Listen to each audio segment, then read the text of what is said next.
Pat Nevin has shifted his position on England's chance of reaching the World Cup semi-final, and not because inadvertently he became the most hated man in Sweden. The former Scotland international is in Russia as a pundit for BBC Radio 5. In his comments at the end of Sweden's win over Switzerland, he was co-commentator, made headlines which were far from complimentary in the country who on Saturday stand in the way of Gareth Southgate's men. I said after the game, and this was before England played Colombia, that England would beat Sweden 99 times out of 100. Nevin tells me from his hotel in Moscow.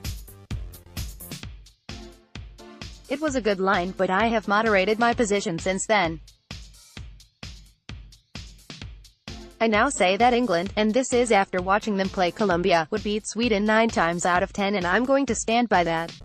Nevin's remark might have been close to flippant, but certainly hit a raw nerve in Sweden, where a people known for their laid-back attitude to life did not take well to being written off before their team's biggest game for several generations.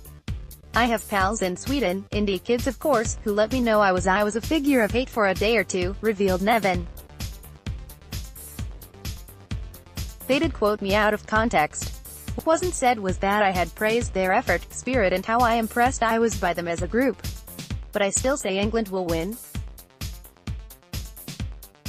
Not one Swedish player would get in their team. Maybe Michael Lustig would get a place in the squad, and even then I'm not sure.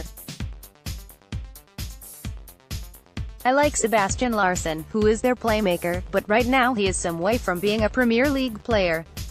Sweden have a very simple style. They play a 4-4-2, and the idea is to get the ball to the two strikers with long passes or by a set piece. It has worked well, so you can hardly criticize it. But I can't lie, I wasn't impressed by them at all when they beat Switzerland, who were okay but didn't have a striker. England are not brilliant either but should win on Saturday. Nevin, who played for Scotland at Euro 92, is having the time of his life at what he called one of the best World Cups of all time.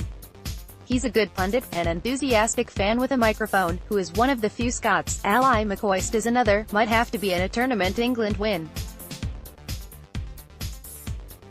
Now there is a test for even one of the more even-handed jocks. Swedish people now think I'm England, says Nevin while laughing. I am getting a lot of stick out here because I keep telling my English colleagues that I don't think they will win the World Cup, but I hope they do. That's not me being anti-English, it's my opinion having watched a lot of game live and on television. Remember, this is also the biggest game of the lives of every Sweden player. They will give their all and then some. Okay, they might not be the most sophisticated side, but they are brilliantly organized, are good enough to be in the quarterfinal of a World Cup, and will strongly back themselves to win. So, who is going to be crowned champions at what so far is the most unpredictable World Cup in living memory?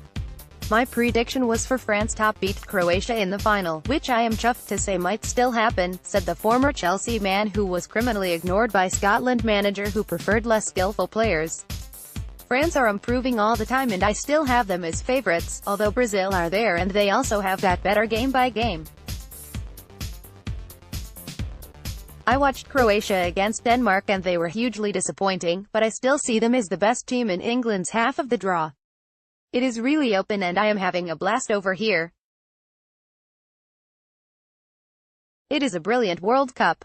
When Nevin returns from his BBC duties, a position with the Russian tourist board could well be his next career choice. Everything we were told about Russia was absolutely garbage, he says. The organization has been second to one, the people superb, and what a fantastic country. I would say to anyone to get themselves over here because Russia is a fascinating place. It has been a real privilege. I am at Brazil-Belgium on Friday, which could be a classic. It beats working for a living, but then that's been the theme throughout my life.